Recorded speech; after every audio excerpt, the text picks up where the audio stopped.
What is up, everybody? We're Rolling Audio here today on episode 44 of The Harder Show.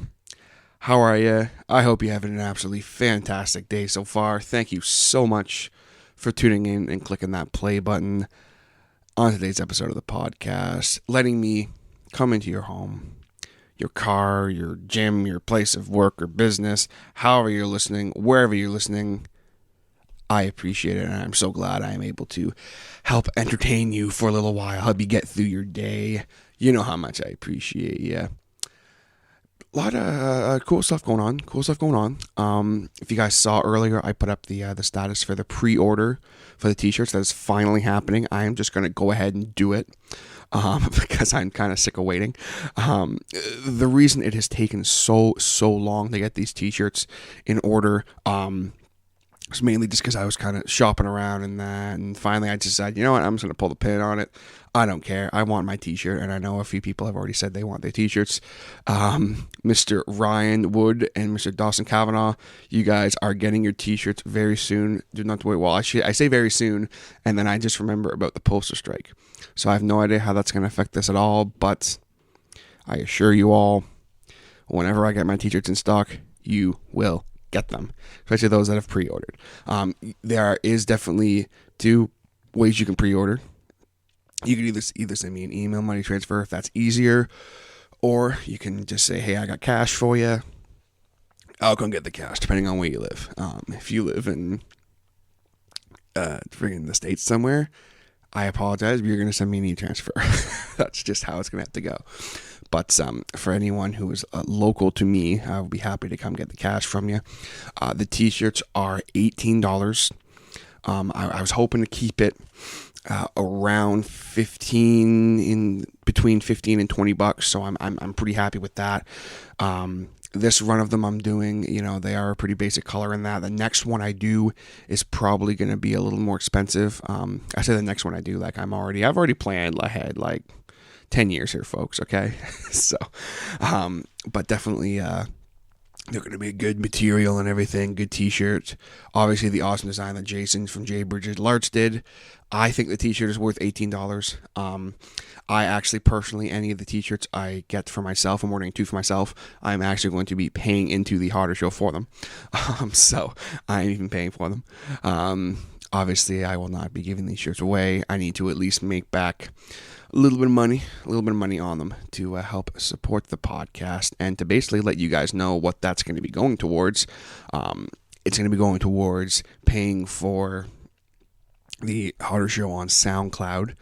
Basically, every t-shirt I sell pays for a month of the Harder Show, and anything else that I have left over from the shirts and any money I make on the shirts or on the podcast at all is going to be going right into equipment. I'm currently looking to upgrade my mixer. So I will be sure to keep you guys posted on that. I want to let you guys know what the support you give the Harder Show as far as financially is concerned, with buying the t-shirts and that kind of thing. I want to let you guys know what that's actually going into, because I feel like that is very important. So thank you, everyone who supported me and who has continued to support me and is checking out the pre-order. I appreciate it. It's going to be still a couple days. I'm not going to be putting the actual order in probably for till next week at least. Might be a little longer than that, depending on how many people need me to wait. I had a couple people say, hey, can you wait till like next week or whatever? So definitely let me know. You can either shoot me a message on Facebook, you can shoot me a freaking text, you can email me at thehardershow@gmail.com, you can Twitter me, you can freaking Instagram me, you can add me on Snapchat, Terrence James Harder. I just Terrence James. So lots of ways to get in contact with me. You can even comment right now and say, hey dude, I want a t-shirt. How do I do this? Very, very easy. Definitely excited for the episode 50 live cast. I will be making the group for that very shortly, possibly Monday or Sunday. I'm not sure when, but at some point. Jason has made me some awesome media for it, so very psyched to let you guys see that. You guys know how much I plug Jason on the show, and you know why. And you'll see why when you guys see the new banner and stuff that he's done for the episode 50 live cast. He's such a big supporter of the show. He does absolutely phenomenal work. If anyone needs any kind of digital art media, all that he does so much stuff. This stuff he does, even I didn't even know he did. You go on his website, you check out all the stuff he can do. Awesome guy, awesome work, awesome price. You can find him on the web at www.jaybird, that's JAYBIRD, digitalarts.ca. And if you happen to use his services, be sure to let him know that TJ sent you. I want him to know that I am sending him all the support his way that I can, because he's such a big supporter of the podcast. Now, all that being said, I'm going to get into today's podcast. I sat down with one of my oldest friends in the whole world, my good buddy, Mr. Garrett Coles, and we talked about some PS1 games and just kind of gaming in general. Garrett actually was a radio broadcast student, so he is a much better podcast personality than I am, so that came into play a couple times. It was pretty funny. His transitions were very smooth. Very jealous of that, his skill level, but I hope you guys enjoy it. Be sure to comment anything at all. You guys have anything to say about some of the selections we made. We talk about our favorite PS1 games. Well, mainly he talks about his favorite PS1 games, because I unfortunately never owned the console, but it's a fun podcast. Definitely gonna have Garrett on again to kind of talk about our friendship and that, since I've known him for like 20 years. I think it'd be a pretty interesting podcast. So without further ado, guys, hope you guys enjoy it. Let's get into it.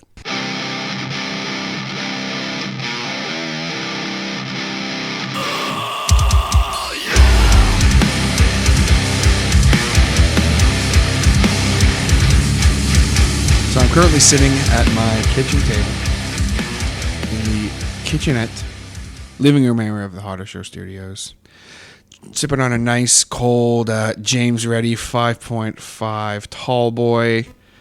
Just got done work a couple hours ago. Very tired, but I'm very excited. Definitely getting some alcohol flowing through my veins is helping, because I am about to embark on this epic journey here with you guys and with someone else who I'll get to in a moment.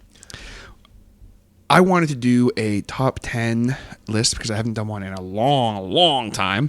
I think the last one I did was episode 6, the top 10 bands of all time. That was a long fucking time ago. So I wanted to do one based on gaming, and I wanted to start with a system that I actually have no experience with at all, really, when you get down to it. I played it at someone's house, but that's really about it. But I didn't want to leave it out for that reason. So I decided to call in the gentleman who I played this console with all the time. I'm not going to call him my gaming expert, because that makes him sound like a loser. But maybe he is. I don't know. All I know is that he's one of my oldest friends in the world. I've known this dude for well over 20 years. Quarter of a century, almost. Fucking ridiculous. 20 years, that's insane. All throughout high school, all that kind of bullshit with this dude. Man, when I was like 3. Ladies and gentlemen, Mr. Garrett Coles on the podcast. Hey, how you doing? How you doing?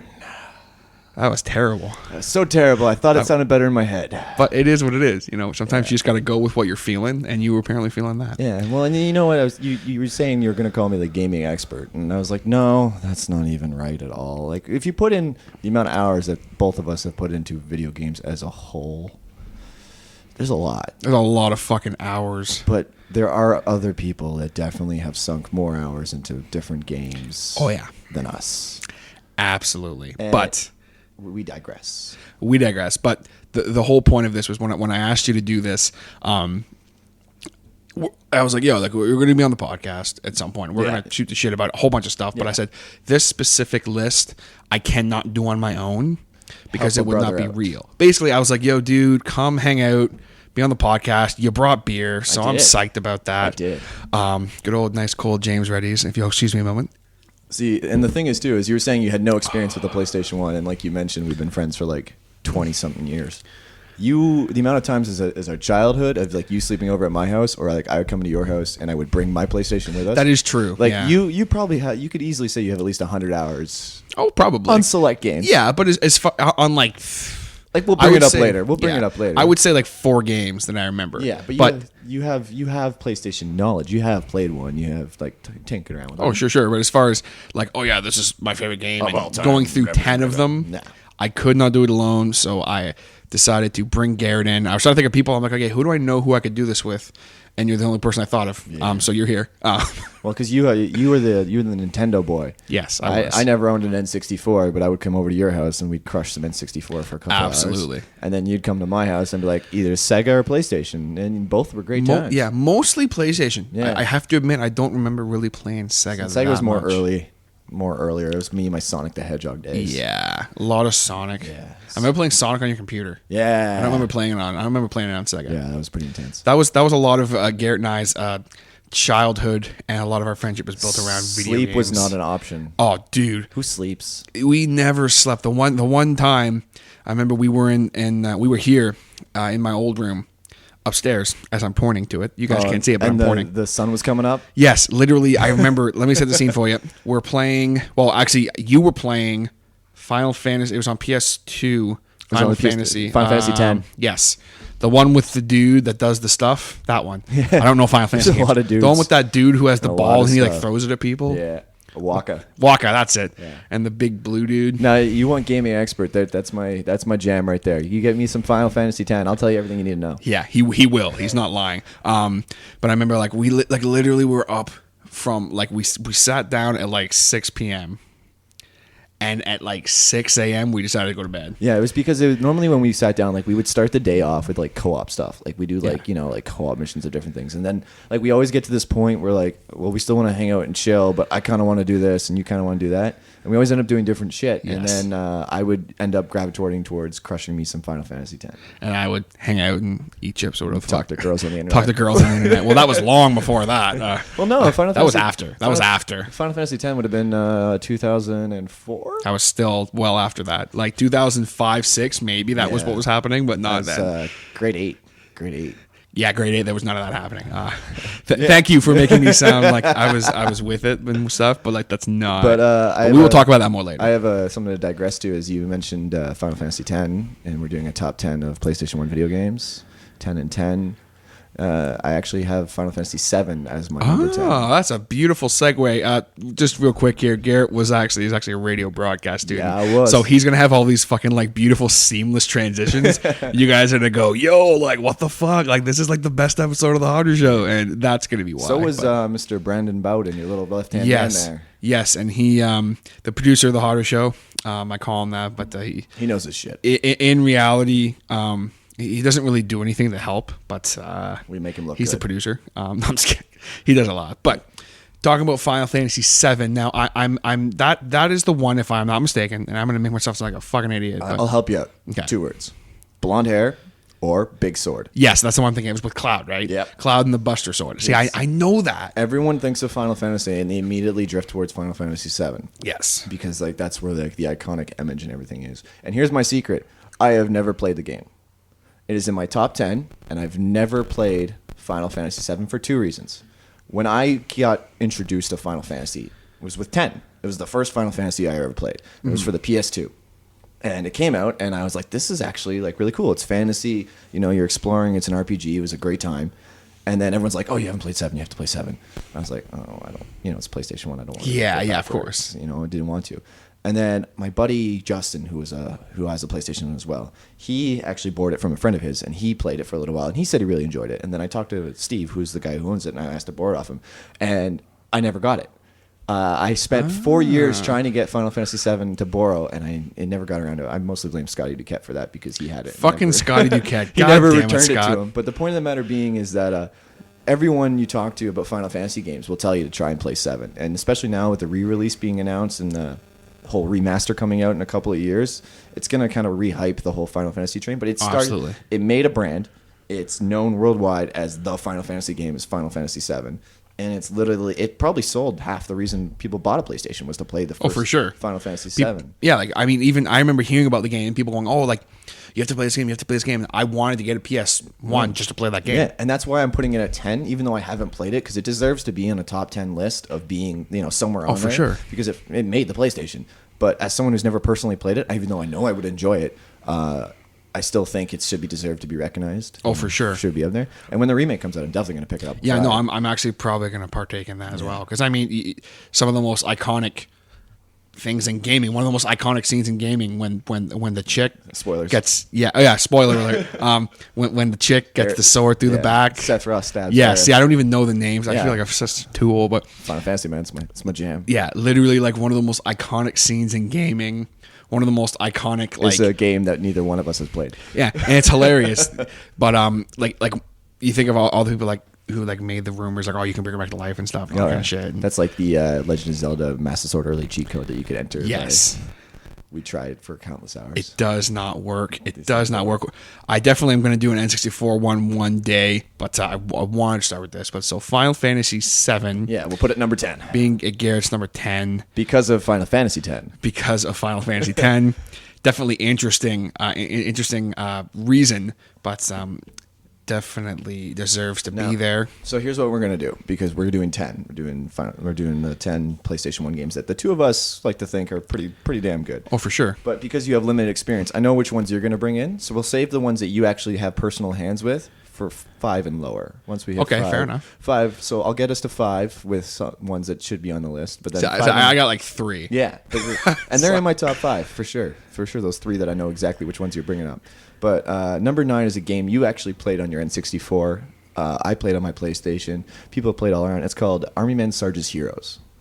And the Army Men games were huge on the PlayStation. I but remember these. They also came out on the N64. And the reason I actually absolutely hated the campaign, because it just felt dry. You do go here, shoot this. And, you're a little stick figure Army Man. But the amount of hours I stunk in as a kid doing the multiplayer with my friends, just going around shooting as like brown little plastic dolls versus like green plastic little Army Men figures, and like the way they would walk, but it's like a first person or third person shooter. Yeah. Like, it was so much fun. Like, you haven't lived until you blow up a plastic helicopter as a 7-year-old. You have not lived. With Listen, folks. with a green dot that's a grenade. Listen, folks. You have not lived your life. Doesn't matter what you've done before. Doesn't matter if you fucking like save life with open heart surgery. You've jumped out of a plane. It does not fucking matter. You have not lived till you have shot a plastic helicopter with a little plastic dot that's a grenade, And it goes boom. and it goes boom, and it is fucking wonderful. But that's like, it's the same reason that so many people on the N64 love GoldenEye. The story mode was great and all, and you can plow through a couple of levels, especially on some of the higher difficulties, in a couple of minutes. But at the end of the day, you really enjoyed it because you remember sitting on the couch with your buddies. Absolutely. Slaps only, stuff like that. Slaps only. But you get into some like Army Men Sarge's Heroes, and you get into like some of like the famous voice clips of like, get over here and I'm at the ready and stuff like that. And like you would pretend you're in the game, and like as a child, as a kid who grew up with the PlayStation 1, there's nothing better than just blowing up your best friend. Blowing your best friend with a grenade launcher when they are in a helicopter with a little plastic plastic dot. That is the what to take away from this Plastic podcast, green folks. dots of death. Absolutely. That's all you need. So if we were going to talk then multiplayer, I would rank it up there with GoldenEye for me, because I didn't have an N64. So my multiplayer shooter game, that was Army Men Sarge's Hero for me. Like, that's how I would go into that. But if we're gonna go down to 8 now, we're doing 8. Doing 8. We do so. Revitalize. We got Final Fantasy 7 because it just deserves respect.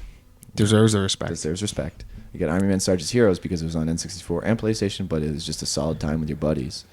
So number 8 for me would be Crash Bandicoot 2. Yes. Crash Bandicoot 2 was a hell of a game. Number 1 was kind of a pain because you couldn't save, and I actually hated it so much because I get so far and then forget to save, or my sister would turn off the console and I want to punch her in the Shout throat. out to Megan. And it would be a pain. But number 2 is the first one we ever actually like owned. Yes. Because I had one of those hacked PlayStation 1s, so it was owned. Yes. Okay. I remember. Just real quick, I need to segue here. So most of the games you had. Did we pay for them? Did you pay for them? Hell no. Because I can recall very specifically this turning point in my life. I'm sitting on your floor, young little little fat TJ. I look basically like the way I am now, but much smaller. I had a beard. I was going to say less beard. No, I still had a beard. 7-year-old with a beard. Yeah. And I'm sitting on your floor, and you're like, oh, yo, put in this game. I'm like, yeah, cool. And like, I'm looking. And then the warning message comes up? That too, but before that, I'm sitting looking, and you had like all the discs like sitting on the floor for some reason. I don't remember why. And I'm like picking them up, and I'm looking, and I'm like, well, like, where's the design? Yeah, it was and just right on cue, your dad just happened to walk by, because you remember you guys used to have that. This is your old house, of course. In the basement. He had like that little workshop. Yeah. He came walking through, and he's just like, I don't remember exactly what he said to me, but he basically said, "Why, like, you know, that's how you should do it." Like, he's like, that is the game, is it not? I'm like, yeah, that's all you need. He's like, then what's the problem? Like, and I remember just like, I'm just like, logic. Oh, and like you put it on, the warning comes up, and I'm always like, what the fuck? But your dad basically taught me how to be thrifty. Yeah. Quote unquote thrifty. That's not a bad thing. Yeah, your dad's thrifty. Pirates steal money, people. Don't download illegally. Yeah. Do not download illegally. There's like that old school 90s TV commercial where it's like, you wouldn't download a car, like for the movies and stuff like that. It's like, you wouldn't download a car, don't download a movie. And it's like, okay, boss. Okay, I'm going to go ahead and download that fucking movie anyway. See, I don't have a problem with people downloading movies. Yeah. It's music that I have a problem with, and I will always have a problem with. But it is what it is. That's a story. I am segueing way the fuck off here, guys. I apologize. Y'all know what you're getting into. Crash Bandicoot 2. Crash Bandicoot 2. Crash Bandicoot 2, though, was some difficult shit. Mm-hmm. Actually, I don't remember if you told me I should swear or not on this podcast. You say whatever the fuck you want. This podcast is rated TJ13. What does that mean? That's I still a terrible figured it out rating yet. system. I don't know what it means yet. Right. Well, Crash Bandicoot was my shit. I know Final Fantasy was my jam. Crash Bandicoot was my shit. Because you'll find out later. Next time. Because you'll find out later. I don't know. The level designs were fun. You were jumping around. Like, you could beat a level in like 2 minutes. It was addicting. Like, you get in there and you get to stomp on a goat head and do a bunch of other crazy stuff. And you get a guy that doesn't talk and he just spins around and has a party. And it's just an enjoyable little character. And then, 10 years later, Naughty Dog came out with The Last of Us and he died. That was the end of the Crash Bandicoot series, was when Naughty Dog transferred over to things like Uncharted and fancy boys with little high particle beards. Very sad. Yeah. But one thing I always loved about the Crash Bandicoot games was I have played them. One of my personal top 5s is actually a Crash Bandicoot game. Which one? Well, I'll wait till later. Yeah, I'll wait till later. So you're going to wait till later, like some sort of professional segue? Yeah, I know, right? Like you're going to segue into some sort of professional idea? I'm going to, at some point, segue into that point. So what you're saying is you're going to kill me, steal my radio skills and logic, use it as a professional segue into your better idea. That's exactly what's going to happen. Well, you know what's going to happen? What? You kill me. I'm going to come back like a freaking zombie. Eat your face. You know what sucks about zombies? Resident Evil 2. Oh, Number 7. Shit. Number 7. Shit. Oh, man. Resident Evil. I don't even know where to begin, except with zombies. You're just shooting zombies in the face. It's just so many different story modes of shooting zombies in the face. So many different endings of shooting zombies in the face. And you can be a little bitch and run through the whole thing and not kill anything and get the reward of hunk and be a piece of tofu for... Yeah, that game had some messed up unlockables. Beat the game without killing anything in record time, and you unlock like another campaign of like some dude. He's like a secret soldier or whatever. You beat his campaign without killing anyone in record time, and you can beat all of Resident Evil 2 as literally a piece of tofu. Look that up. I'm not kidding you. He's not joking, folks. That's an actual unlockable. Is you can play Resident Evil 2 as a piece of tofu. Can it like fight? Uh-huh. Gets guns and everything. What the fuck? Yeah. Yeah. Why a piece of tofu? Japan? Japan. Why? Because Japan. That's why. But like Resident Evil 1 was great and had a great story, and everyone was all like, yeah, you're in a mansion, you're doing stuff, and Chris and all the fun stuff. Chris and stuff. Before he had steroids, aka Resident Evil 5. But Resident Evil 2 was like the hammer and nail. You got Leon S. Kennedy, you got Ada. Like, you play Resident Evil 2 and you're like, this is a zombie game in the 90s. Like, this is a good time. And like it came so good that they're actually remaking it nowadays for like newer consoles. But like I remember playing Resident Evil 2 as a kid and just not being able to look at a console for like a week because I would be terrified. Oh fuck yeah, dude! Of zombies. And then I stopped playing it. Like I never beat it. I'd always die and get my ass kicked. But later on, I got my PS2 with the Final Fantasy X. Haha, references. References. Whoa. Excuse me about that, guys. That was my fault. I went for my beer and I hit my microphone stand. You're so professional. But it's actually pretty amazing. It is pretty amazing. But anyway, when I got my PS2, I got Resident Evil 4 with Leon S. Kennedy again. Yes. And I was like, oh, I know this dude. I used to play video games. That is Leon. And his little fancy jackets and his police. His little fancy jacket. His police vests and his handguns and his pew-pews and the pistols and zombies. And then it's just a great time. Resident Evil is just a great time all around. All around. See, I don't remember Resident Evil 1 because the first Resident Evil I played was Resident Evil 0. Yeah, so that's on the like GameCube. that's like the 1X or whatever. It's like the one. It's like Yeah, the it's story like I after. think it's the third one, and it it was like like a in prequel? between something. Is it like a prequel? No, I feel like it was in between. It was like a story that was in between like 2 and 3 randomly. It was like a way 'Cause off. I never played X. I didn't play X either, but 0 was sick. If you never played 0, Oh, Zero. check it out. Sorry, and I 0 never, was I never really played Zero. sick. It was like a convict. Was that the one that's like Code Veronica or whatever? No, there was a dude. He was like a convict, and there was like this chick who was like a part of like the task force. Whatever the fuck the task force is called. I should have done my research. Should have done. I should have done my research. Should have prepared. Yeah, that's what it You know is. what the best plan is? To have no plan. Exactly. Literally, he walked in the door and he's like, "So, like, what are we doing?" And I'm like, "Well, we're gonna sit down, have a beer, and we'll just talk." And he's just like, "Well, like, where's your plan?" We're just gonna get into it. We're just gonna get into it, and And see then what he's the fuck like, "That happens. is the plan." And then I said, "Sweet." And here we are. And here we are. That was a terrible segue. That was horrible. I know. That We was should bad. try and think. Good segue. There we go. Spyro. Spyro. I panicked. No, but actually, that is my number 6. Is indeed Spyro the Dragon. Yes. Which one? Actually, here's the thing: is I'm a crunch them. I'm gonna do 1 through 3. So Spyro, Ripto's Rage, and Enter the Dragonfly are the. They're all- Or no, not Enter the Dragon. Year of the Dragon. You're the Dragon. There Year you of the go. Dragon. Enter the Dragonfly's PS2. Year of the Dragon, Ripto's Rage, and Spyro 1 because they're all kind of the same game. You know, you run around, you collect gems, you run over baddies, you set them on fire, and you free the dragons or you save the eggs or whatever, and you know, you beat the big bad. But they're all really good.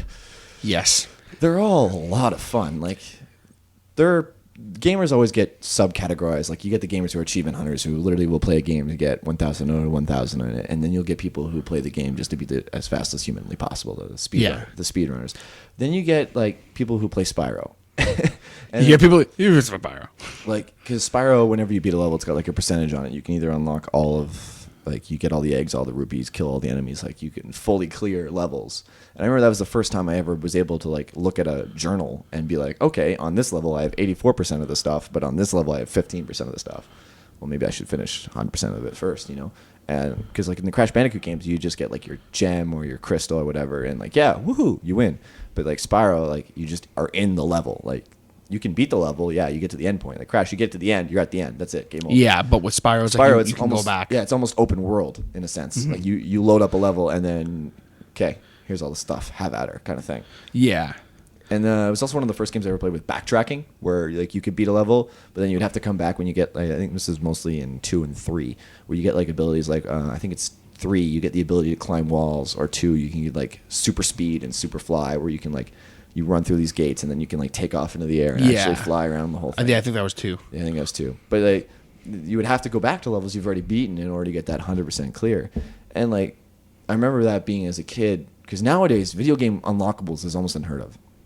It's either DLC, It's DLC. or you don't get a lot of reward for your effort. And You really don't. Just like I have to say this because I'm so pissed off about it. Fucking Fallout New Vegas. I was playing it when you came in. Hardcore mode. Don't waste your fucking time. no, what do you get? You get a trophy. That's it. That's it. That's it. You beat the game. You think they'd give you like a gun or something? It's like I'm not saying like. Listen, I'm speaking directly to Bethesda here. Listen, Bethesda. I'm not saying I want you to give me like money or a gun or whatever. Just give me something. Like, be like, oh, you beat this game on hardcore mode. Here's this really cool perk for your guy where like he never. Like, he regenerates health slowly. It's like, I don't fucking know, something. You get nothing. No, and it's very disappointing. So here's what you're going to do, Bethesda. You're going to put unlockables in your games. Otherwise, we're going to get a small plastic green ball dot of death and blow up your helicopter. Fuck yeah. That's what we're going to do. We're going to blow up Bethesda's helicopter. Because like unlockables are half the fun about playing a game. Like, you go over to your buddy's house and he'd have like some character or some skin that you don't have, and you're like, how the hell do you get it? Oh, you got to do this, and you know, I can. Darth do it. Vader. Yeah, Darth Vader, Soul Calibur, straight up. But like I was talking about earlier with Resident Evil 2 and the tofu, like no, Like, who the fuck fucking thinks of that? But it's freaking funny. Like that, I would play the game relentlessly until I unlocked that, just to say, yeah, by the way, I can play Resident Evil 2 as a piece of tofu. Spyro with the whole 100% clear. I'm circling back here. You see what I did there? Yeah. With you beat the game 100%, and all you get is an alternate ending, which is a little bit cool because, you know, sometimes an extra, even though it's just a cutscene, it's still like kind of neat. It's worth it. You get something. But you unlock the sound check. So I think it's Spyro 2 you can get. I think it might be 3. But one of them ones you can listen to all the music from the different levels, which no one ever really does, but it's still really cool if you wanted to. And then you get like you remember Ocarina of Time? You get the Majora's Mask, not Ocarina of Time. Big slip up there. The Bomber's Notebook, when you complete a quest, you get like a little little stamp thing. Yeah. You in the journal that I mentioned before about checking which levels you've beaten and which ones you haven't, you get a little little thing if you get it fully completed. And then your save file says 101%, so which is kind of cool. But you don't get that in games now. You don't get that sense of reward. You get an achievement or a trophy nowadays, but they're making them easier and easier, and there's nothing really attached to it. Literally, I don't remember what game it was, but literally I was playing, and it was like walk forward, and you walked forward, and it was like, ding, walked forward. I'm like, seriously? Yeah. Bronze trophy. I'm like, fuck off. I have Dark Souls 3, one of my favorite games to play. I just came out a couple months ago. You get a trophy for dying, because Dark Souls, if anyone's ever played any of the Souls series, you die a lot. It's most of the game you're dying. A lot. And honestly, I was like, okay, great, I just got a trophy for being an idiot and falling off a cliff. But at the same time, it's funny because games like, you died, sucker. Here's a trophy, dumbass. Yeah, basically. Here's your trophy, asshole. But you beat the game, you get all the trophies, you unlock the platinum, whatever, but then you got nothing at the end of the day. Whereas old school games, you beat the game, you get everything, you have everything. Some of your WWE games you used to play as a kid. Oh yeah. You would unlock hidden characters. I remember one time you could play as the whole crew. I think it was on No Mercy or whatever. Yeah, No Mercy. The developer staff or something. Yeah, No Mercy. You can literally. That's No Mercy for the N64. You literally can sit down, play through all the titles, and you'll unlock people as titles go on. You'll unlock friggin' Shawn Michaels, you unlock Mick Foley, you unlock the referees and stuff like that. It's cool. You get something for your effort. Yeah. If you're gonna put gamers to put in time into your game, you might as well reward them for their effort.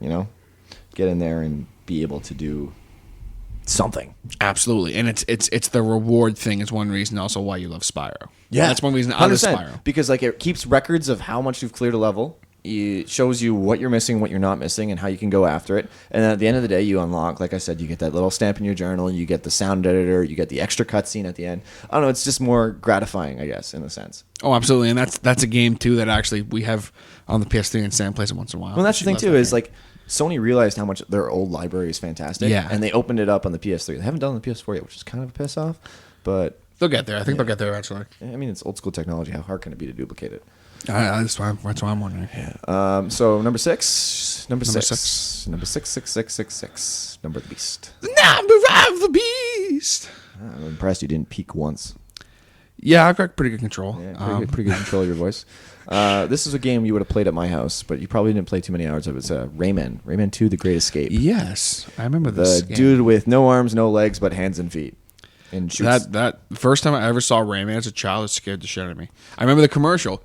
It's Rayman, not Rain. It's this big fat guy. I have become Ray. It's everybody loves Rayman, not Raymond. Yeah, but no, it was a great game, and it was again obviously you can see the trend here that I'm a fan of RPGs, but Rayman wasn't really an RPG in the sense you were completing, but it was the same as Spyro and Crash, where you had levels that you could pick to play. You had a world map, not a world map, but a hub world where you could pick which level you wanted to go into. You had stuff you can collect, but you also at the end of the day had an objective, and you can destroy stuff. But between me and my sister, we probably sank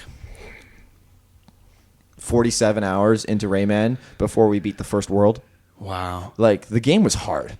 There was no difficulty selection. You didn't get to pick normal. You just, it's you're in the world of Rayman. Good luck. Tough luck. Good. How about your luck, honey? Don't Good luck. die. And I remember it was my sister. Don't die. It was my sister who beat it. She beat the first boss. And I remember being upstairs or somewhere, and she'd come up and tell me, and she's like, I beat Rayman 2. I was like, what? Really? You beat the whole game? She's like, no, the first boss. I'm like, huh, cool. You suck. Loaded up her save, saved it over into my save, and just progressed with the rest of the game, never having beaten the first boss myself. Yeah, that's right. I'm a cheater. What do you want from me? Come at me, boy. So you've never... So you're telling me right now, you're confessing to me, right here on the Horror Show, that I've never beaten the first boss of Rayman 2? We're going to have to make that happen at some point. Yeah, if I could ever find a copy that works. Oh, but I have beaten the game. I have One day. I have beaten Rayman 2. It is a hard game though. You're basically collecting these masks to unlock an ancient beast, and then he comes and fights your big enemy for you at the end. But like the puzzles, the worlds, and it's one of those games where like the 3D world was first introduced. Like it was coming out around the same time as Mario 64. Yeah. Where it was like, okay, you don't have to deal with a 2D environment anymore. Like you can literally spin the camera around the character. Yeah, yeah. It was you can aim at stuff behind you. You can aim your shots from your character. Like his Rayman, if people doesn't know, throws lums, which is like these little like golden fairy things, and they scream at you every time you throw them. It's hilarious. But you had to free things from cages, and that was like the collectible was to free the cages or whatever. But it was like these puzzles were hard, and like there'd be things like back in the day in video games where swimming physics were like impossible to make. So every character in every video game back then could not swim, so you'd like touch the water with your toe, your character would instantly die. Rayman was one of those games, and like every level had water. So, like, you would be just, like, walking along like a 7-year-old kid, like, I'm playing me some Rayman. And, toe touch water. Sorry, you're dead. Good luck. All the way back to the beginning. So about your luck. Yep, tough luck. Up yours. Rayman 2 was Screw you, 7-year-old. Rayman 2 was like the Dark Souls of water physics. Rayman 2 was the Dark Souls of water physics. Like, and then you go over to the N64 and you got Link swimming through the water temple like he's got no problem. You go over back to the PlayStation, you got guys, I'm not touching water's over there. No, man, I don't know how to swim. Oh man, I can't save your princess anymore. But that was the thing, like, and this is just all coming back to the point about older games, at least for us as adults, were more challenging. Oh, hell yeah. Because you were so limited in what you had access to. And I remember playing Rayman, and again, like I said, I've never beaten that first boss, and being able to look at it and being like, shit, I have to cross this gap. There's water, and I'm not the greatest at hovering. And it would just, like, you would be struggling. And then you go into a game like that nowadays, and it's like, a little tutorial comes out. It's like, cross the water with a double jump. And you go back to Rayman 2 days, and it's like, you die, and the loading screen says, hey, tutorial, double jump, idiot. It's like, double jump, you fucking idiot. Tell me that after I died during the 12-minute loading screen that pops up. The 12-minute loading screen. That's the only thing I have to say from older games I don't miss is the loading screens. Yeah. And it didn't bother us, but nowadays, like, it would cause an uproar. Yeah, you get like a 30-second loading screen nowadays, and the world pretty much shits itself. And it's pretty funny how back then we wouldn't give a shit. Mm-hmm. It was actually great because, like, if you were playing with your buddies or whatever, you get a loading screen. Everyone knew that was the time to go take a piss. That was the time to go, like, grab some chips or whatever. Like it was like almost a break, but without ever actually taking a break. You don't have to press pause. You just loading screen, take a piss. Yeah. You know what games actually was one of my favorites that didn't have a lot of loading screens? That you boot up the level and that was it. That's it. Like you're in the level and it's game over, man. You've played it. You played the hell out of it. You played the hell out of it. I played the hell out of this game, apparently. I don't know what game you're talking about, though. Some Jedi Power Battles. That's some Jedi Power Battles. Of course, Jedi Power Battles. Jedi Power Battles, the only loaded screen, and it was the longest ones. They were like 10-minute loading screens, but like it would load the whole level from start to finish. And it would be like you pick your character. So in back in the days of childhood, Garrett and TJ, I would be Plo Koon, which is this little orange lightsaber wielding mother hell, and then you would be either Obi-Wan or Qui-Gon, whoever you're feeling that day. Yeah, or Mace Windu. I was usually Obi-Wan though. Because Qui-Gon sucked. Yeah, I didn't like Qui-Gon. He had like a shield. It was kind of pointless. His special powers like this shield. Basically, Jedi Power Battles, guys. For anyone who doesn't know, basically, it's kind of like a hack and slash game, but it is a Jedi game. You're a Jedi. You can pick between a bunch of different people. You got Plo Koon, you got Mace Windu, you got Qui-Gon Jinn, you got Obi-Wan Kenobi, and then the chick whose name I don't remember. Adi Gala. That's it, Adi Gala. Very good, and all like the Jedi have the different powers and their strengths and weaknesses and so forth. So, I would usually be Obi-Wan Kenobi because his special power would make him lunge forward viciously and slash. By like, if you have those old school box TVs, if you could imagine your finger was on the far left of the box TV, you press one button and then Obi-Wan would be on the right side of the box TV, but not necessarily on ground. He would probably just fall to his death. That was the only thing like, I can remember. All the time, you'd lose all our lives. That button, and that was the thing: shared lives. Yes. Games nowadays don't co-op, don't punish you enough. Back in the day, you had to share lives. Your buddy dies, you hit him in the head, like you fucking died again, you idiot! Like, son of a bitch, stop wasting all our shit. Yes, and that was why I started being Mace Windu. I think because his little power, he like just threw his lightsaber. Yeah, he would just like crouch down and just fuck everything up around him. Like, just fuck everything up around. And fucking. But like Plo Koon, like I always played the same character because his thing was like. like the Legend of Zelda Link spin dash. Like you just spin around in a freaking circle, but it's wreck shit. You just wreck everything, and it was great. But because we were such big Star Wars nerds as kids, like having still am. Yeah, still am. I still am. Friggin' Rogue One, December. Yeah, shit. As long as they don't ruin it, I'm excited. Actually, it should be. It's outside of what we're getting distracted. That's what the horror show is all about. We get distracted. But with the Jedi Power Battles, like you only had 10 levels. That game only had 10 levels. Yeah. And that was one of those games that you could pick a difficulty. Like, I said before that Rayman, you couldn't pick a difficulty. Jedi Power Battles, you could. You play an easy, normal, or Jedi. And Jedi would just wreck you. I have to say I don't remember us together ever beating it. I've never fully beaten the game from start to finish. I have, like, played it to a point, left it for a couple months, come back, played another couple levels, left it, come back. I played a couple levels, and then never beaten the end. Because the end, you fight Darth Maul, and he wrecks your shit. You can't beat Darth Maul. The game's hacked. But the game is hacked, folks. Remember how I mentioned unlockables before? Jedi Power Battles had some sick unlockables. Yes, they did. You could play as Darth Maul. Which is sick. Yeah, real sick. Because, who doesn't want to play as the final boss of a game all throughout the whole main game? Yeah, Darth Maul versus Darth Maul. Didn't think that one through, did you? And you got fucking Captain Panaka. Yeah, with his little blaster. Pew pew. Yeah, and you got, I think Powder was in there too. I think back then it was Queen Amidala or whatever. Oh, yeah, probably. And I think, if I remember correctly. I think there's another Jedi, isn't there? No, from what I remember, it was Jar Jar. No. He kicked people. No, he was the bonus level where you had to go around kicking people as Jar Jar. It was like if you did secret shit through Naboo, you could unlock like a little collectible thing as Jar Jar. Oh, okay. So I think there's only 3. It was Darth Maul, Captain Palaka, and Queen Amidala. But that's again collectibles. Yeah, but unlockables. And that was the thing too, is it had a level up system, if you remember. Yes, I remember that. If you did well enough, you could use your points to buy combos or make your force power stronger or make.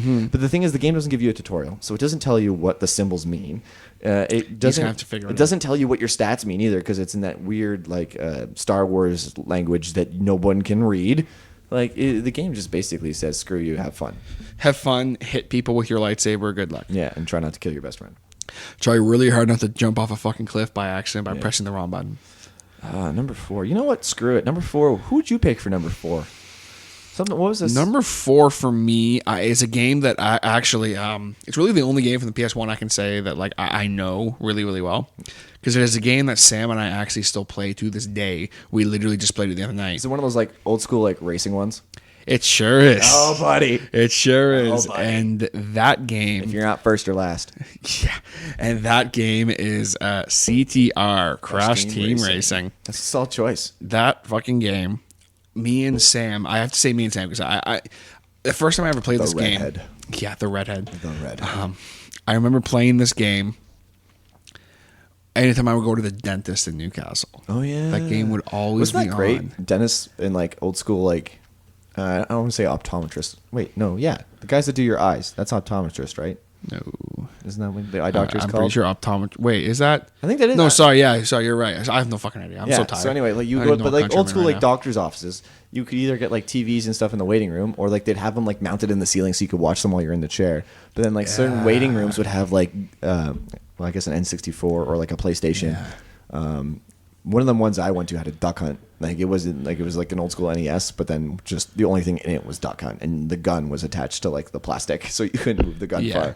But that was awesome. You get to play games for a little while you wait. Oh, I remember I'd be excited to go to the dentist because I played Crash Team Racing. Yeah. And that was the only game they had. It was the only game that was ever on. Did you ever have to come back to the same save file, or was there no memory card? There was not a memory card. Oh, so you could you had to you could make an appointment, play for a little while. No, and then, yeah. A couple months down the road, come back. Yo, this is my save game. Well, I only went once a year because I had perfect teeth too, right? Who goes to the dentist more than once a year? Yeah, I know, right? Fuck. Fucking people. You. Not me. Well, I haven't been to the dentist in 2 years. Back in the day. I've been to the dentist in 6 years. Oh, back in the braces days. Back in the braces days. The braces days. Straight out of braces. Straight out of braces. Crazy motherfucking name, Garrett.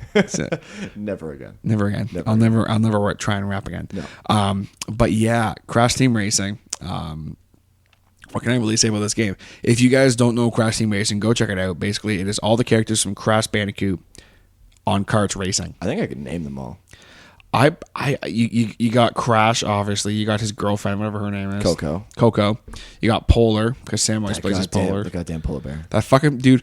I have lost more races to that fucking polar bear. My sister and my cousin Carly have this phrase, and it's called "fuck Polar," because whenever they would play that game, Polar always wins. And I think Polar is the only AI script that the game developers ever finished, because whenever you play against computers, Polar is always the one who wins. Polar is literally always the one who wins. Always. It's freaking rigged. Well, him and I find that we always, who we always lose to is the Dingo Dial? not him. No, he never fucking wins. He always gets in last for us. Tiny? No, not Tiny either, because I usually play as Tiny. Cortex? No, not him either. The one with the missile. Engine. Is that who it is? I don't know. Yeah, he's got a giant N on his forehead, and he's got a missile sticking on the side of his head, and he's got the same status as Coco. Yeah. He has like the turning. Yeah, he turns really good. I believe the term is handling. I believe the term is handling. No.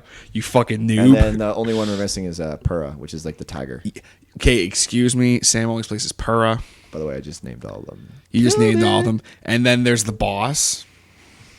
Ripperoo, or the story boss? The zombie. Oh, not the zombie, the alien. Oh, I'll put him on the spot here. Oh, shit. Ripperoo is the first boss, and then Papu is like the fat Indian Yeah, guy. he's the... Yeah. Without being racist, he's literally an Indian dude. Like, he is a Native American. And then you got the rat, which is Pinstripe. You get the Pinstripe rap guy. And then, I want to say it's with an O. An Octane? I think it's on Octane or something like An that. Octane or something like that? Something along those lines. I'm currently looking it up because I'm curious as well. His course is in space, and it's filled with turbo pads and like jumps and shit, and it's throwing you all over. It's hard as hell. Beating him is very, very hard. I remember me and Sam tried forever and ever and ever, and I finally beat him one night. But you know what's funny about that game? Because I guess it's made by the same developers and whatnot. But it's one of those games where it records your progress. Yeah. Like you get a save file, and it's like you're like 25%. And I don't know, you feel a sense of rewarding when you've actually beaten the time trial for like all tracks and stuff like that. And it was a fun racing game. Like you get like those old ones like Forza or Need for Speed, like the original Need for Speeds, or like racing games back then. It was like, I'm in a car, yeah, I'm going fast. But then you get like the goofy kart games, like and those are sick. Mario Kart and CTR, and like people enjoyed them way more because they're just, I don't know, goofy enough, but still smart enough that you could take serious. Oh, for sure. And like, it had like a bunch of sick weapons and stuff. And any time that I'm playing this game with Sam, and I like am letting her win. Because you're letting her win. She doesn't listen to the podcast. To clarify, okay. You're letting. Yeah, no. She's not going to hear this. Okay, so I let her win. So There's no on the record. Yeah, on the record. You're letting her win. I let her win. There we go. That's all. Yes. All right. She knows. I'm gonna send it to her. Yeah, she knows. She knows what's up. And she's throwing you under the bus. She'd also know I'm full of shit, so it's okay. But no. Anytime I'm losing and I get that little ball of energy, the blue one, and it like shoots at whoever's in first place, yeah, I'll always wait. Because my whole thing is if I can't win, wait till you're in second. You're not going to lose. No, if I'm in like last place for some fucked up reason, you know you're going to lose, I'm going to lose anyway. And so she's in first. You wait till the AI catch up to her. And I wait until someone's about to catch up with her, and I fucking hit her with it. I do that every single time she's about to win. There's no better feeling in the world than screwing over someone who's about to win. Absolutely, and that makes me a terrible person. Every time, hey, I'm the same way. Every time that happens, it always causes such a fight, and it's so funny. Yes, I love it. Somebody's not getting lucky for a couple days. Oh, dude, it's bad. She gets so mad at me. She gets so mad. But it's funny, but we still enjoy playing it. But that being said, leading into number 3. Number 3 is actually a personal favorite of mine that I just beat again for like the 7th time, like a month ago.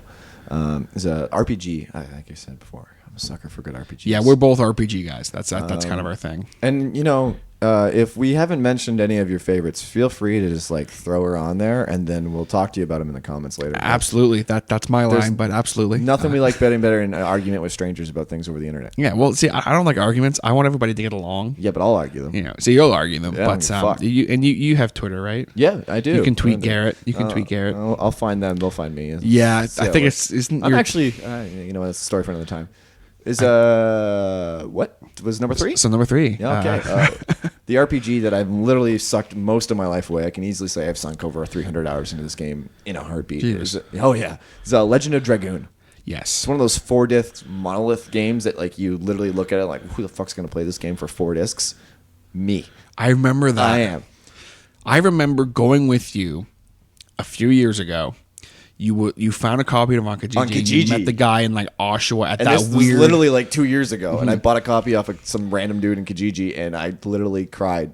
Yeah, like you were like you texted me like, dude, like what are you we doing? we were gonna hang out after, Yeah. and you were like, "Oh, I had to go buy a guitar." I was like, "You want to come with?" Because you buy shit on Kijiji all the time. Yeah. And I was like, "You want to come with me to buy this?" Because I'd never done it at the time. And I was like, "I'm gonna go buy this game off a guy from Kijiji. Come with me." And literally, I went and bought a guitar, and you bought a game. and the then same. and then I literally we were gonna hang out after because you wanted to hang out with your guitar, and I was like, "Sorry, dude, I got to go play this I game." got stuff I got to do. I I gotta gotta go get this game and This and game is play an it. experience for me because I never owned it while owning my PlayStation 1. I owned Yeah. it when I got a PS2, and I borrowed it off my roommate for my first year in college.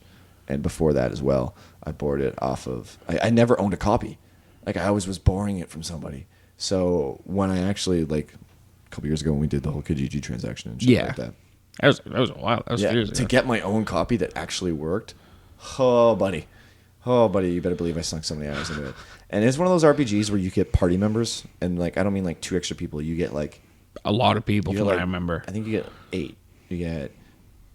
But then, it was during... It came... The thing is that not a lot of people played it. It's one of those cult classic games. Like, you either played it or you haven't.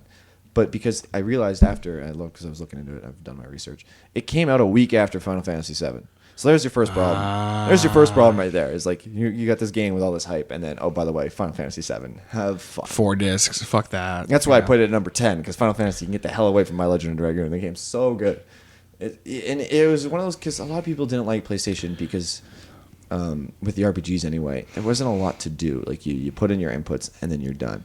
Final Fantasy X, you get into a battle, screen shatters, the battle, and you're like, yeah, I'm in a battle, woo! And then you select attack, and then you watch the guy punch the guy for you, and you're like, okay, cool, it's great. Legend of Dragoon, you get into a battle, freaking battle music starts, and it's all like strings and shit, and you're getting all amped up, and then you click attack, and then all of a sudden there's these boxes flying out of nowhere, and you realize that you actually have to control the attack. Like when you're in a battle, you don't just watch it happen. You participate. Like you have to time your swings, and the more swings you time together, the more damage you do. It's called the addition system, and that was addicting as hell because you could level up your additions. The more successful ones you completed, the better they were. And one of the first ones you get is a little move called Volcano. It's for the first guy. He's a fire elemental. His name's Dart, and like he uses a sword. And they all the different characters use different weapons. But I was so obsessed with Dart because of his he's a fire elemental, which is like my favorite. And you're a thing. pyro. And You're a secret closet pyro. But it was so addicting to be in an RPG where I was actually participating in the battle. Like I was actually, my actions actually mattered instead of just clicking, oh, my stats are overpowered, I'm going to wreck this guy's face kind of deal. You go in and it's like, yeah, okay, I might be strong enough to beat this guy, but he can still easily kill me in 2 hits if I screw up all of my additions. Mm-hmm. And it was like street fighting almost in the sense of that, like you have to actually be management of your characters and guard when you want to guard and attack when you want to attack. And the story was just so enveloping. And I would remember, like, I'd get to a town and I wouldn't do anything. I would just listen to the town soundtrack because you could walk. The town would be. They were called pre-rendered backgrounds back in the day. And basically, what it is when the game loads up a map section, your character's actually walking over top of the map, but like the whole screen is printed. But like you can go into certain rooms or whatever, but like the icon moves up and down, and they were beautiful. I remember some of like the locations in that game were beautiful, but then you get like your desert terrain or whatever, and it looks like shit. But you go into like the towns, and you would just listen to the music, and you'd see the people moving around, and they'd all have dialogue. And it was one of the first games where like the cutscenes had voiceovers. So like I remember that. You'd hear them like talk about, and it'd be that weird like Japanese English where it's like almost broken, but not enough that it made sense. But it was one of the most enveloping games at the time, and as a kid, drove me nuts, and I loved it. Like that's why I played it so much. I think was because like it was the most involving but immersive game for an RPG at that time. Oh fuck yeah! It was fantastic. It's a good game. If you guys have never checked that game out, definitely check that one out. Yeah, that's a cool game. Yeah, Legend of Dragoon is definitely worth it if you're gonna actually like sit down and play like a solid old school RPG. That's 100% one I would be like, here's my disc. Freaking try it, get into it, come back to me, tell me what you like. I'll give you another disc. I'll give you another disc. I'm gonna give you Sergeant's Heroes. Here you go. Have fun. I'm gonna keep it for myself. So we got 2 left. at our number 2 slot and our number 1 slot. But do we have any ones that we would like throw in there? Like, do you have any games that you would remember that like aren't good enough to just bring up? Spider-Man. Spider-Man 1 or 2? Spider-Man. I'm gonna say 1. Yeah. Because I played on the N64, but I remember going to your house and playing it. Yeah. And it was a good game from what I remember. It is and it isn't. Because like when you play it now, like there are games that don't hold up well. Oh fuck yeah. Spider-Man is one of them. Yeah. Like you play Spider-Man now, and if you want to talk about loading screens. Oh dude. Every Brutal loading 2 screens in that minutes. game. I would like to bring up one game that you and me, if anyone has owned a Game Boy in the recent events, has played a game called Fire Emblem. But before Yes. Fire Emblem, there was a little game called Hoshigami that me and DJ played, Hoshigami of Blue Earth. And it's a little fighting game where you get like groups of people, and then the stage would load up, and the other people would have an army, and you would take your dudes, and you can rename them. This is that game. Yeah. I have been meaning to ask you for the last like 6 years. Hoshigami was the game. It was one of those games. Hoshigami, that's it. Because you could get a party, and I mean like 20 plus characters that you would pick before the battle begins. You would pick like 20 of them. Yes, I remember this. It wasn't that good of a game, like at a standpoint to be on like a top 10 list, but like you and me would sync counters hours because what we would do is we'd say we get 20 people for a mission. You'd pick 6 and I'd pick 6, and it was turn based. So whenever it was like whatever one of the 6 you picked, I'd give you the controller. Yes. And then you would play with your character. Hoshigami. And then whenever it was one of Yes. mine, and they would level up, and you could equip them. You give them a better sword or a better bow or whatever. But like, it was one of those games like the story you didn't really. It was on. Oh yeah, the Empire invaded friggin' battles. Yeah, I don't really remember the story, but I remember the game. I remember the game itself. I remember And loving you could, it so much. You could enchain attacks by like shoving people into other people. Yeah. And like they would do combos and stuff.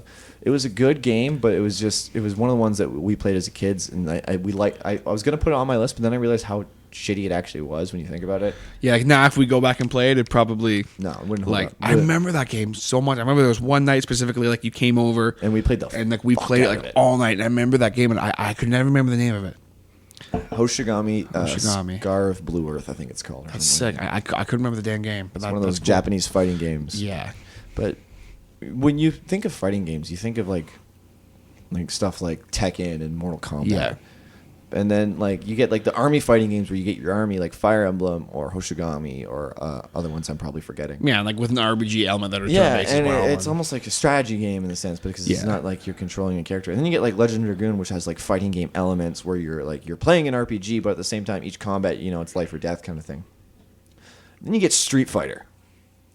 Street Fighter today is literally the first game that comes to mind when you think of a fighting game. Yeah. Like competitive Street Oh, Fighter. for sure. And Street Fighter 2 EX Turbo is one of those games that is on my list, and that's why it's at my number 2 slot.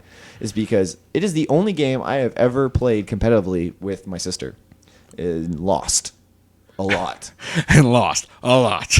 I don't normally play fighting games now. Like as an adult, I just bought Mortal Kombat 10, and I enjoyed it. It's a good game, whatever. But like they're not my cup of tea. But as a kid, like TJ had mentioned before, that I had the pirated Yeah. PlayStation. The first game on it is Street Fighter 2 EXE Turbo, and that was back in the day when like Japan didn't want to make sequels. They would just remake their old games with but like hack on. So like you get like Street Fighter 2 EX Turbo Hyper Edition Super Extra Ultra Combo Omega Super Alpha, surprise. Boss Edition. Like super surprise, happy like And it's like the same game with like 2 extra characters, but like just like slightly better sound effects. yeah, and like slightly better graphics. But like the fighting game of 2xe Combo was probably if you look at like all the Street Fighter games, it probably sucked in comparison to some of the other editions.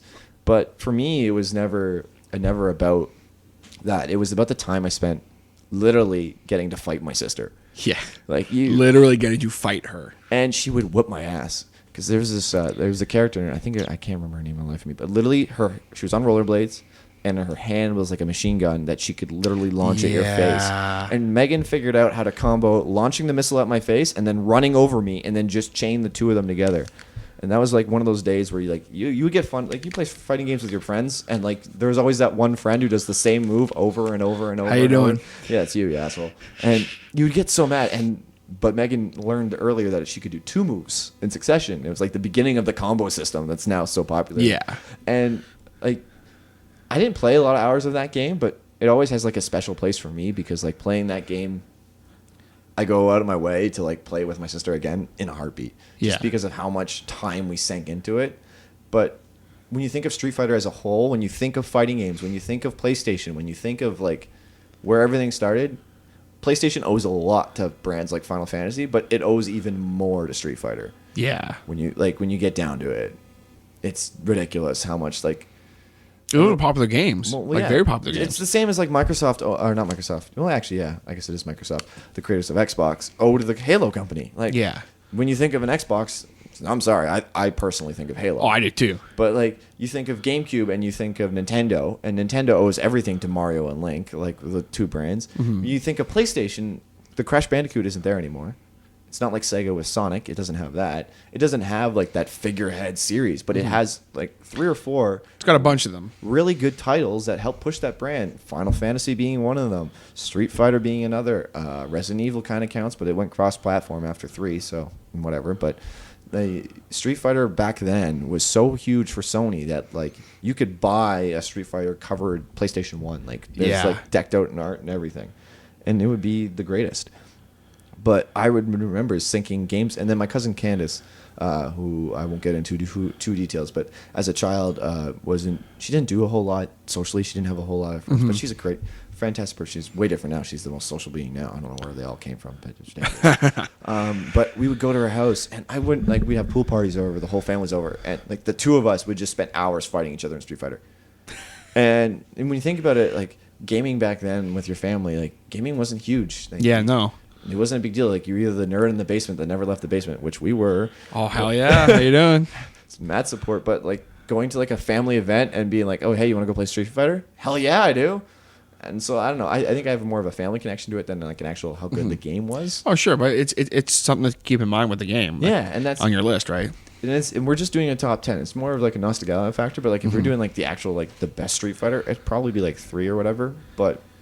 I wouldn't not want to include 2 because 2 is just so good in my books. For sure.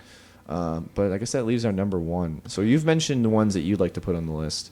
I've mentioned the ones I'd like to put on the list. You all have your number 1 top picks of PlayStation games or Nintendo games or whatever.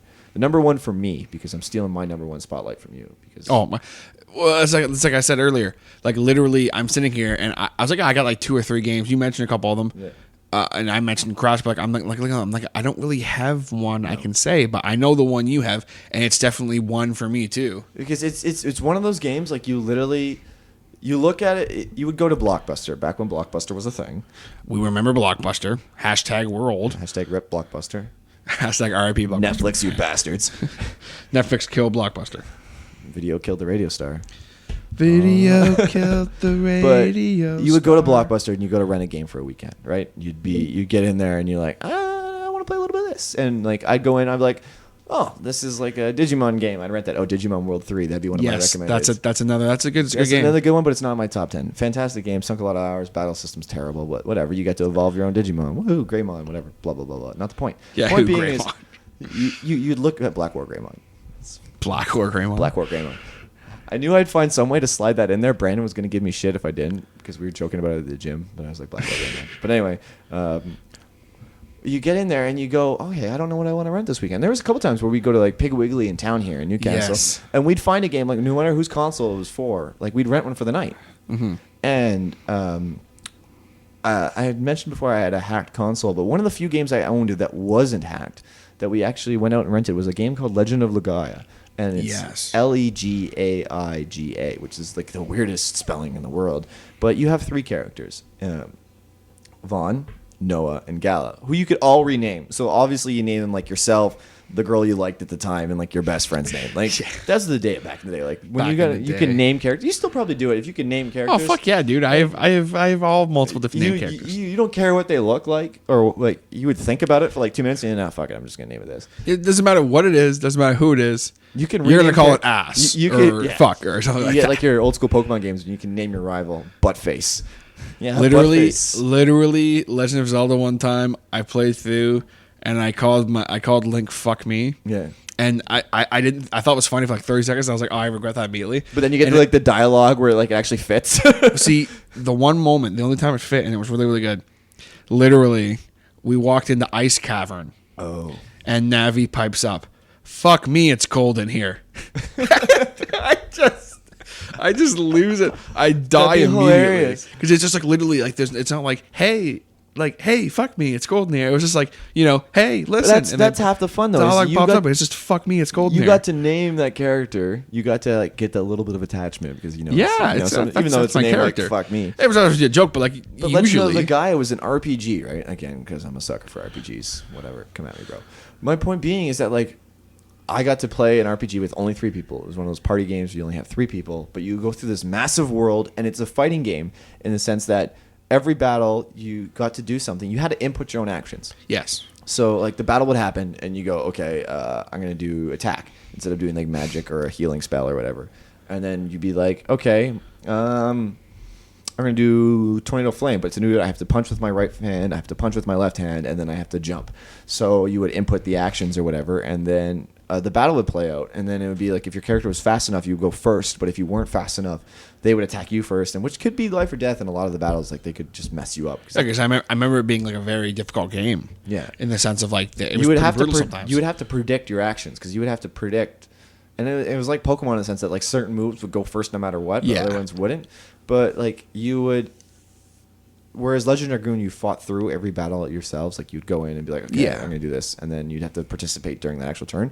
Legend of the Gaia, like you go into a fight and then you pick what all 3 of your characters are gonna do for that moment, watch it happen, but like hopefully you worked out bench, and then you keep going until the battle ended. And it was nice because you still had like choice of input and whatever, but at the same time it was hard as fuck. yeah. Like I have owned that game 3 different copies. I have downloaded it illegally on my computer and played it on like an emulator. I've just downloaded it illegally on my computer. Well, yeah, because it's Like I downloaded it. you're illegally playing a on my PlayStation. computer. You're playing a PlayStation game on your computer. Clearly, Yeah. you're not. You're not. Clearly, this you're is doing not- something wrong. Yeah. But the story was so engrossing, and it was one of those ones where it was like the poor Japanese, like there's no English translation, so you're just watching like the crazy Yeah. facial expressions are like, and you're trying to figure out that it looks like the guy's trying to take a shit or something. And it's like, oh my god, what's going on? Then he But dies. for me, like, it's oh. important because like when I was growing up, I didn't have a lot of time where I would be able to just disappear, and I could sink so many hours into Legend of the Gaia because like I knew the game so well, and kind of like my future later obsession with Final Fantasy X, like going through high school and like that was Final Fantasy X, and then going through like elementary school, it was Legend of the Gaia. Like that was the game I had. Like I'd go home, and if I didn't want to deal with anyone, I'd put on Legend of the Gaia, and I would just be in that world as a kid, and like it was so much fun to do like the battle system of, and like just hearing like the cheesy like tornado flame and shit like that. Tornado flame. And then like you get like the hype up like action like soundtrack music, and like you're getting amped, and then like your characters get your different elements. There's so much going on, and then like as like a 7-year-old Garrett, it's like, holy shit, this is the coolest thing in the entire world. 7-year-old Garrett. This is awesome. And I'd go to school, and I had no idea what the fuck I'm talking about. Like it'd be like, yo, I played this game on the weekend, and they'd be like, so that's cool, man. I'm gonna go here play some soccer, and I'd be like, but Legend of the Gaia though, it's so good. And I don't know, it's my top because it's so important to me as a kid, and then playing it as an adult, it's still equally enjoyable. It's like games have like wow factors in the sense that like you can come back to it and like, oh, this game's like the first Mario. I know a ton of people who will still play the first Mario game, like the World 1-1, boop, boop, and then like they'll go back and they'll play it and they'll still enjoy the hell of it. Yeah, oh for sure. And then you'll play a game like Jedi Power Battles and you're like this is complete trash. I don't know why the hell I enjoyed this as a kid. Yeah. Or like Sarge's Heroes, and you look at it, I'm like, that is literally a pixel. I'm throwing a pixel at a person and it's blowing up a helicopter. This little green dot of death. But it's awesome. But it's awesome. But then you play like Legend of the Gaia and you're still just as immersed. Like maybe that's just me because like I have such a connection with it, but like it's still just as good. And my buddy Justin, I got him playing it, and he said he got really into it as well. He actually played a lot of Legend of Dragoon as well, which was our number 3. If you number 3. So attention. yeah, so just to recap, yeah, number 10. Number 10, Final Fantasy VII, because Final Fantasy VII deserves to be on any top 10 list. Absolutely. It's just a great game. Started a brand, started a trilogy. There's like 10 games and then 13 games. Final Fantasy VII, man, it's a long brand. Doesn't matter. Final Fantasy VII is our number 10. Number 9 is Sarge's Heroes. Army Men. It's a great game. If you haven't played it, play it on any console from the 90s. You definitely cannot beat throwing a little pixel at a helicopter and blowing it up. No, it's a pretty big deal. Beautiful. If you can throw a little green pixel of death. Number 8, what I believe was Rayman 2, with my sister beating the first boss for me and me cheating my way to my future. And, just enjoying my own history of sneaking through life. Sneaking through. With all the unlockables. And then number 7, speaking of unlockables, was Resident Evil, I believe, with the tofu, And The tofu. then getting, and you eventually beat the game. You can unlock different campaigns, and you get your little reward system. Then we have Crash Bandicoot 2, number 6, I believe. I might have got Rayman and Crash switched, but either way, we're rolling with it. We're rolling with it. We're going with it. Crash Bandicoot 2 was a really good game for just enjoying going in through and playing a level. Like, you could play one level and then save the game. There's 2 minutes of your time. Absolutely. And it was just an enjoyable experience. Number 5, I believe we did give to you with CTR. It was when you went on your little rant about Sam and CTR. Or no, that would have been number 4. Number 5 was Jedi Power Battles, because that's how we segued. Yes. That we segued into That's the whole. how we segued. Segued into the whole. We're sucking at this. Oh, who cares? You know what? We're listing them all. We're trying to remember We're as best. we're as we doing can. our best here, folks. Yeah, you know what? When you're going off the top of your head, by the way, if you could see the table, we have literally, paper, no like nothing. when I do my list, sometimes I like to have paper. There's not a lot of shit here today. Yeah. So we got the top 5 left. Top 5 left because we got Jedi Power Battles. Then we went with number 4 with CTR. Yep. Number 3 with Legend Dragoon because of how much I enjoyed the game and the Yep. action battle system. Number 2 was Street Fighter 2 because Street Fighter as a brand, which is why we liked Final Fantasy 7 so much, but actually I have personal enjoyment with Street Fighter 2 and just connecting with my sister. And then number 1 for me, the RPG that started it all for me and will continue to be my favorite to the dying day, is The Legend of Legaia, which is like little blue-haired Vaughn or Assfuck or whatever the hell you want to name him. Running around, saving the world from the mist, beating up monsters and doing weird Japanese combos and yelling out Tornado Flame at the end of the day as he punches something in the face. There's nothing more enjoyable. Literally, there's nothing more enjoyable. Except for maybe throwing like a small green pixel of death at a helicopter. Ladies and gentlemen, if there's one thing you should take away from this list, small green pixel of death. Or really good multiplayer where you can kill your friends. Small green pixel of death. Or kill your friends. All right, so that was my kind of my hangout with Garrett. We talk about our top 10 PS1 games of all time. It's all over the place. Our list at the end there, trying to recap. Pretty funny how we had no idea what the list was, but that's how it goes sometimes. When you know someone as long as I've known Garrett, you don't prepare for anything, and sometimes that's just what happens when you're not prepared. You make mistakes like that, but it's funny. It's all in good fun. Had a lot of fun doing that. I kind of just let Garrett take over, because it was almost easier just because he had all the games and so forth, and so be sure to let me know in the comments what you guys thought of today's podcast. Let me know what you guys thought of the list.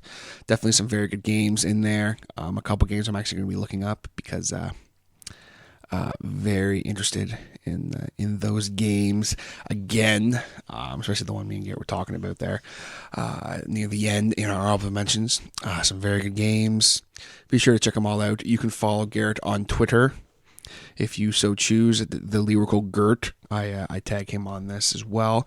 And while you're there, be sure to follow The Hotter Show. If you have not, be sure to like us on Facebook. Be sure to follow us on Instagram. If you do any of those, please do not like it and then dislike it, because that sucks. Don't be an unliking Larry, okay? That just sucks. That bummed me out the other day. Someone liked my page. I was all, yay! Someone liked my page. And then they unliked it like literally an hour later. I was like, what was the point of that? So that bummed me out. But anyway, it is what it is. Hope you guys enjoyed it. Be sure to, however you are listening, whatever medium you're listening on, if you're on the SoundCloud, be sure to give us a follow and a like. Always appreciate it. Always appreciate the comments. If you're listening on YouTube, be sure to hit that subscribe button. Give us a like or a dislike, depending on what you thought of the podcast. Be sure to banter on in the comments. I always love to talk to you guys. And of course, if you're listening on the iTunes, the easiest way to listen to The Hotter Show, I might add, be sure to hit that subscribe button so that you don't even have to think about it. New Hotter Show will just appear on your device no matter how you're listening. It's the easy way to listen to The Hotter Show, folks, and you don't even have to think about it. It just happens. You'll just wake up one morning, you'll turn on your back and go, oh, New Hotter Show, it's downloading. Because I post these at all random times of the day. So, but anyway, guys, that is going to do it for me today. I will catch you guys a little bit later on this week for Sunday's episode of the podcast. I will talk to you guys then. Take it easy.